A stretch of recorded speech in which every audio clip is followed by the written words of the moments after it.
Neither one of these fighters have ever been knocked down. Katie Taylor is hurt! Katie Taylor is hurt! He's holding on for dear life.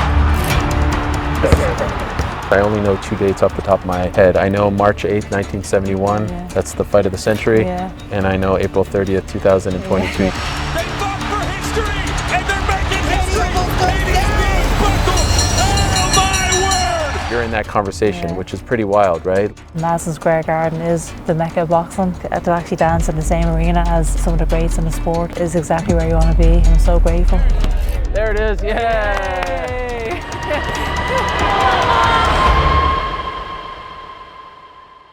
We're inside the Knicks locker room. This is your first time back. Yeah. So we wanted to try to recreate it all from entering the arena to the locker room to the ring walk. If you're down, I would love to do that. It would be an honor for me. I'm starting to get nervous. You're getting again. nervous? Wow, okay, I'm starting to get nervous. Yeah. When you walk in here for the first time, what comes to mind? Probably a few things. I think just getting my mind together before the fight and listening to Ross, my coach, and a huge pressure situation. There's a lot at stake in that fight, so I knew the magnitude of the events. But I love those kind of situations. Were you nervous? I think I get nervous for every single fight, Okay. but I realise that some fights are bigger than others. But I felt prepared, I felt ready. And just curious, could you hear the crowd when you're in here? Like as you're warming up and there's other fights going on, do you hear anything going on outside? No, it's Nothing. nice, peace and quiet here. Wow. Yeah, I'm a very, very quiet dressing room every single time, and I don't know what's going on in the outside world. I'm just focusing on the actual fight.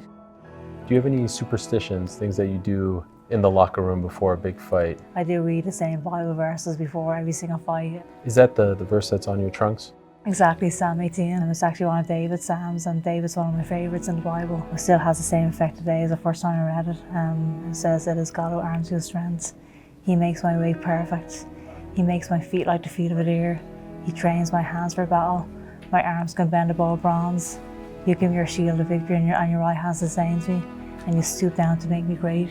You just gave me chills there. You know it, wow, Yeah. from memory. I think I read it maybe over 200 times, and it still has the same effect. The notion that God can actually stoop down to make you great, that just really resonated with me. And I want to step into the dressing room. It's fight night, and I'm here to perform.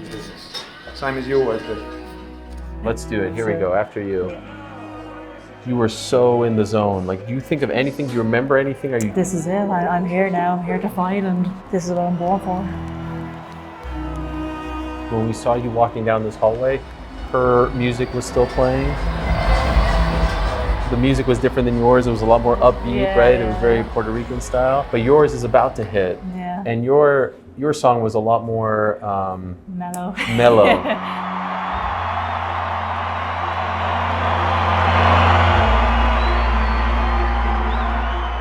Why did you choose that song? It was called "Awake My Soul." I was listening to that song all the way up to the fight. Plus the lyrics in the song really hit me hard. And one of the lines says, "When he moves, make no mistake, the bells of hell will begin to shake. All hail the Lord, all hail the King." And I just love that. That's my King, that's my Savior.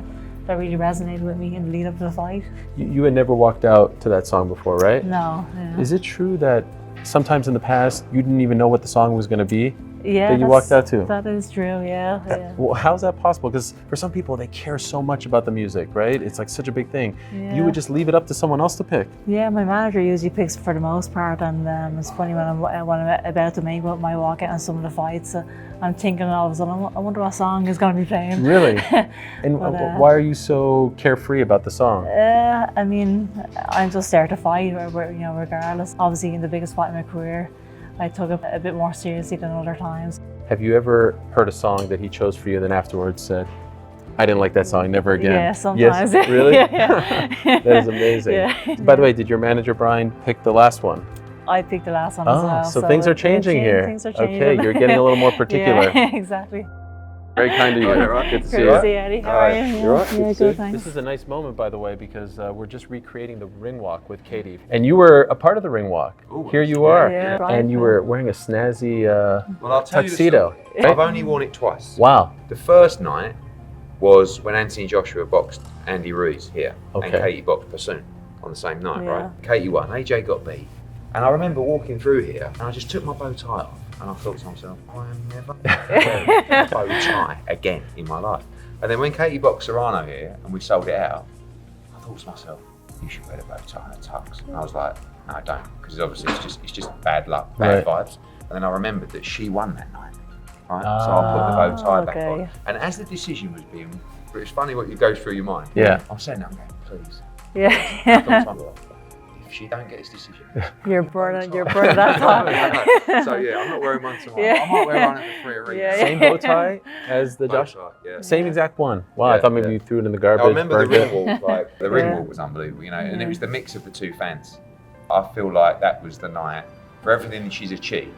She should be so proud of what she's done, but that was the night where I think she was actually proud of what she's achieved. You could see it. She was like, yeah, just take it it was so down. slow. You're pushing me into the ring. Come on, Kate. I was like, oh, I know you're milking it now. Yeah. What was so different about it, as opposed to some of your other walkouts, it felt like you were soaking it in. I remember at one point you even looked at everyone, right? Trying to soak it all in. Probably one of the longest ring walks in history.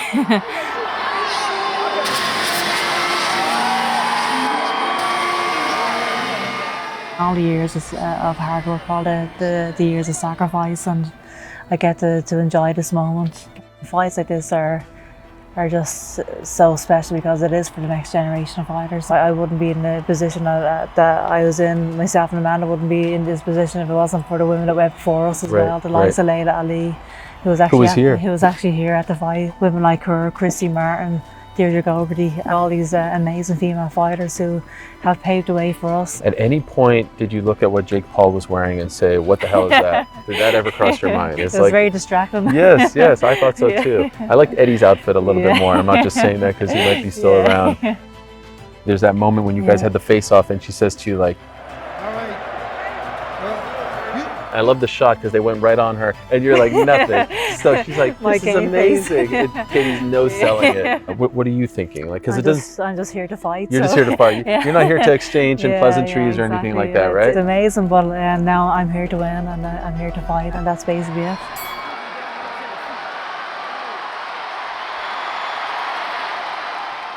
So now here we are. I mean, these would be incredible seats for the fight, right? This is amazing. Yeah.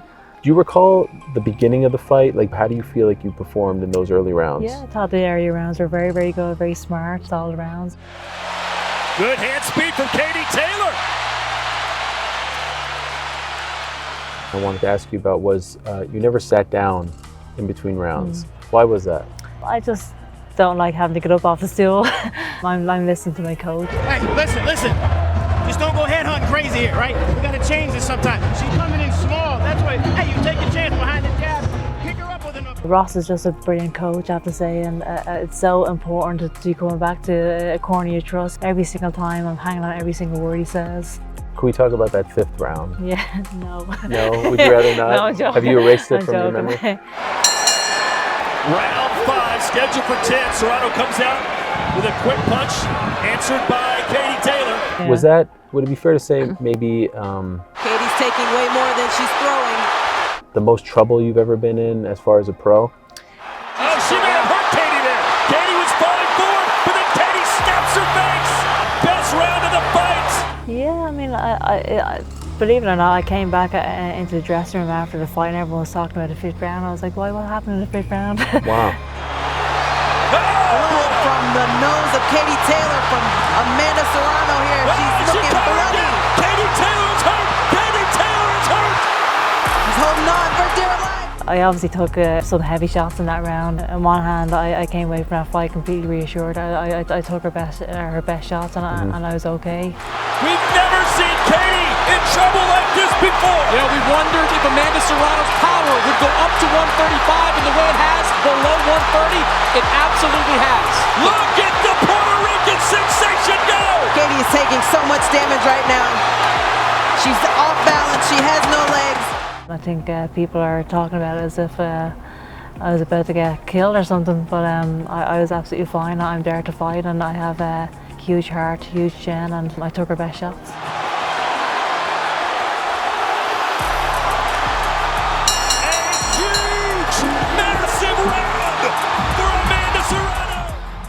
So you never felt, in retrospect or even in the moment, that it was close, that you were in danger? In a big fight like that, there are going to be ebbs and flows, moments where the momentum is with you, moments where it's against you. I've always found a way to win.